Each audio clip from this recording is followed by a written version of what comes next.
Hi, I'm Brett. Today we've got an opportunity to show you a little bit about the hidden side of running a gravel rally car. In the case of this car, a gravel rally car being converted to tarmac spec here in Australia.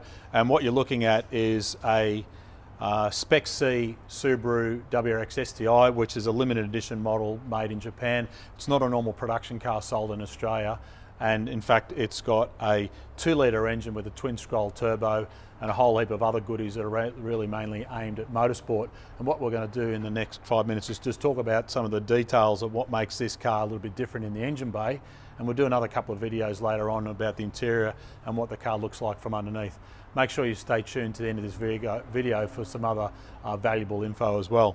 So let's just talk about the engine itself. So the 2-litre engine internally is mechanically different in a lot of ways, but in some other ways very, very similar to the 2.5-litre engine. But from a competition point of view, globally, most of these cars in this category have to sit under the 2-litre engine capacity, hence the reason why even up until now the current car competing in the Australian Rally Championship with Molly Taylor is a 2-litre twin-scroll turbo gravel rally car.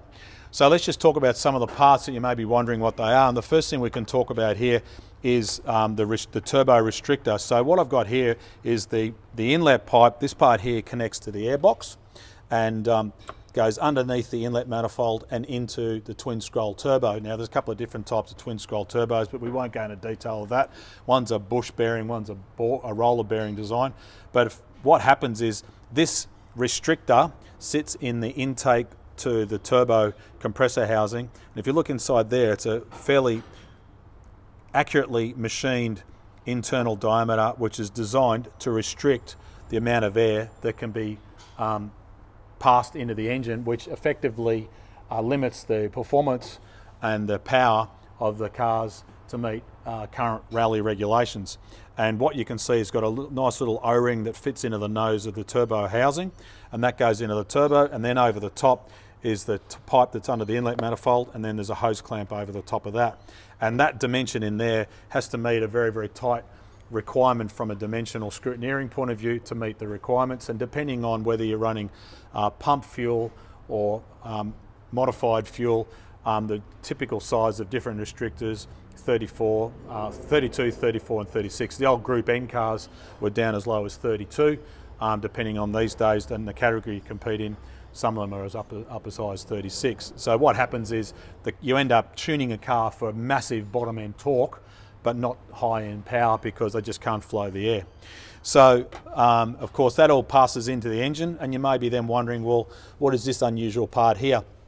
Well, running a car with anti-lag, so when you take your foot off the throttle, the Motec engine ECU runs the car so it generates positive boost on a trailing throttle. So when you put your foot back down, there's no lag, and that's what causes a lot of the pops and bangs that you hear from some of these older model cars. Newer model world rally cars are not nearly as aggressive with anti-lag as what the older model ones.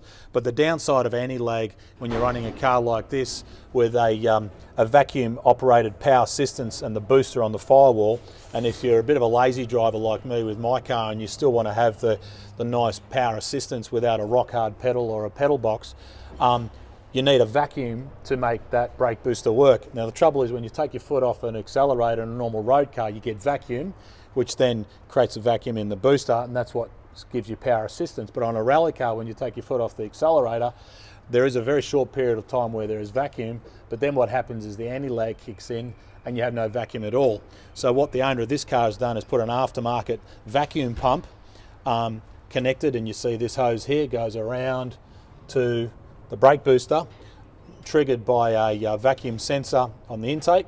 So this is just an electronic version to generate a vacuum to give him power assistance for his brakes on a car that normally runs anti-lag.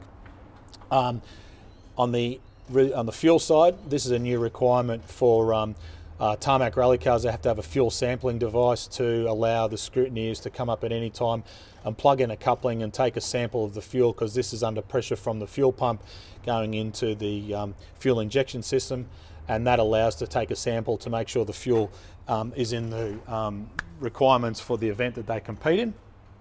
And another thing that you may be interested in is what are these canisters here. So you've got one here and one over here, and they are actually connected to the front McPherson struts or the shock absorbers on either side, and they are the ProFlex shock absorbers. Now, ProFlex was the early version in Australia of an overseas brand that was developed and eventually come Murray Coote's business, and then he's formed his own design, and now he still manages and maintains ProFlex, but all of his new design now is using the Murray Coote motorsport type stuff. But of course you've got Josh doing the MCA road and track version stuff as well, which everybody well known here in Australia. So these shock absorber canisters allow more ability to adjust the shocks, and they're also gas charged, and they've got different adjustments, and you'll see there's adjustment on there.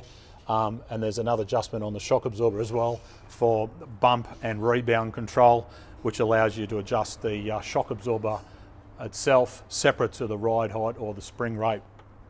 The other small thing that makes a Spec C different is, of course, normally you've got the intercooler sitting here, and you'll notice factory fitted with a water spray. But because it being a Spec C, the intercooler water spray bottle sits up the back here, and that's the bottle there. It's had some modifications because of the roll cage, but it's quite a neat way. And this car was originally built by Possumbourne Motorsport in New Zealand, and you'll notice there's lots of little detail things that back in those days when Possum was running the team before his tragic death, had some amazingly simple modifications to make these cars a hell of a lot more fun and a lot easier to maintain. Other than that, the other small things that are different on a Spec C is the exhaust manifold because of its twin scroll design. It's got two pipes that lead up to the underside of the turbo, which brings the turbo on boost that little bit earlier, as opposed to a single scroll turbo, which is a common design on the normal production road cars. And in the case of this particular car, you'll see it's got no radiator and exhaust manifold at the moment because the exhaust manifold was damaged, and we've removed that and replacing it with a new one. So this particular car has been competing in the MTA New South Wales State Rally Championship here in Sydney or in New South Wales, and the owner of the car is now changing some of the specifications so it can go and do some tarmac rallying and have the ability to swap backwards and forwards between the mechanical setup of the car. And of course we'll be retuning the car, and we'll get some dyno data on that as well, so you can see what it sounds like on the dyno on our next video, because we've had to remove the restrictor, and that'll allow us to get more grunt out of the car, because in tarmac rallying they have other forms of requirements to limit the power and performance of the engines when compared to gravel rallying. And other than that, we're doing some other just normal maintenance. This part here we've got to change. This is the original factory silicon intake pipe which went under the inlet manifold, but because it had the restrictor on it, it's actually shorter than what it needs to be, so we're replacing that with a new replacement aftermarket. We can't just use a generic one that we would use on a normal modified road car, because it has to be in the requirements of the scrutineering specifications for the technical spec of the car. So this part here has to be very specifically designed on the way it fits and replaces this part, but we'll keep this with the restrictor if the client wants to go back to that type of setup later on down the track. So there you have it, a little bit of an insight on what a Spec C car is. And if you're wondering, this particular car used to be a Blob Eye, so 03 model. It's actually now Hawkeye. It's had a Hawkeye conversion. So it is actually a little bit older than what it looks, but from an inside point of view and underneath, it's in incredibly good condition for a gravel rally car, and it's pretty special one for us to be able to look after as well. So make sure you check out our website at mrttuned.com.au. Have a look at some of our other videos online, and make sure you subscribe to this channel. I'm sure you'll find some really handy and helpful information. There's some other video updates we've done of my gravel rally car, which is above me, and we're going to do some more updates on my Honda Civic as we prepare for the next round of the New South Wales State Championship shortly. And stay tuned for more updates. But for now, my name is Brett Middleton. Thanks for watching.